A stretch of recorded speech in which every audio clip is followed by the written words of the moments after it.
Okay, students, here we have another question. Let X be a non-empty set and let capital S be collection of all subsets of X.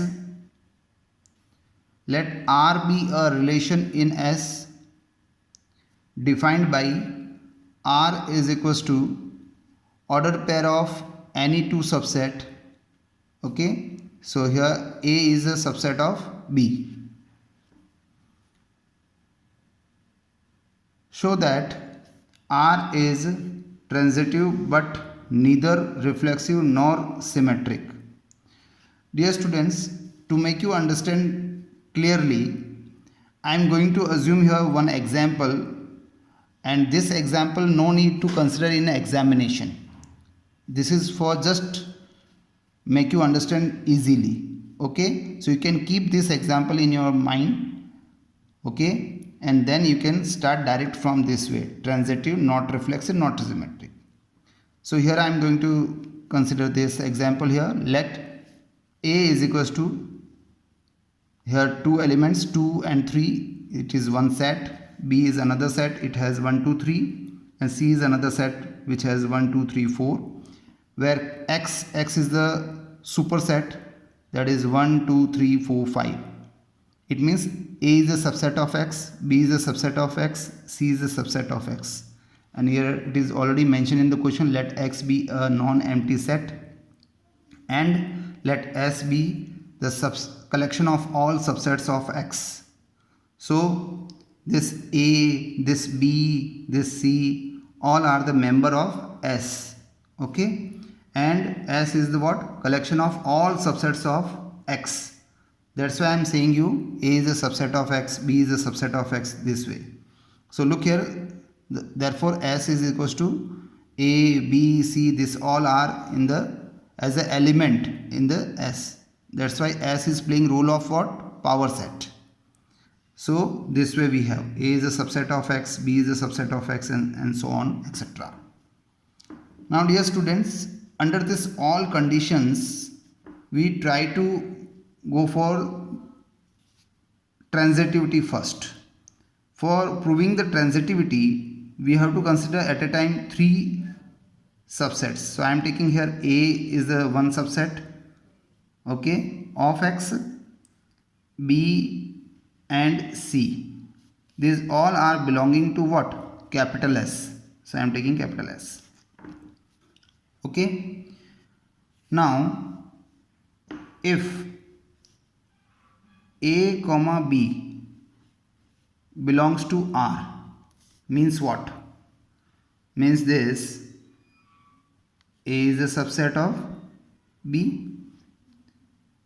If B comma C belongs to R, which means what? B is a subset of C. And look here, this 2 comma 3 belongs to the set B, therefore A is a subset of B. And 1 comma 2 comma 3 also belongs to C, therefore B is a subset of C. So can I say the 2 comma 3 belongs to C, therefore A is a subset of C. So with the help of this example you can easily understand this.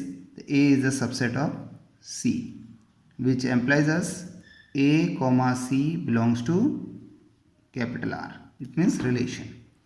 Therefore R is transitive. Okay. Now for reflexive, so let A belongs to S, and if I say A comma A belongs to R, which means A is a subset of A, is not possible, is not true, therefore R is not reflexive.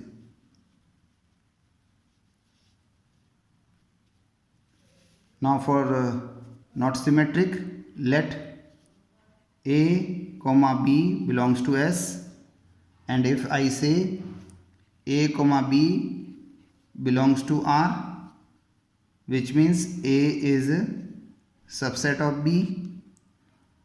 Dear students, look at this again. A is a subset of B because 2, 3 belongs to the set B. But I can't say the B is a subset of A. Okay? Why? Because B has 3 elements, 1, 2, 3.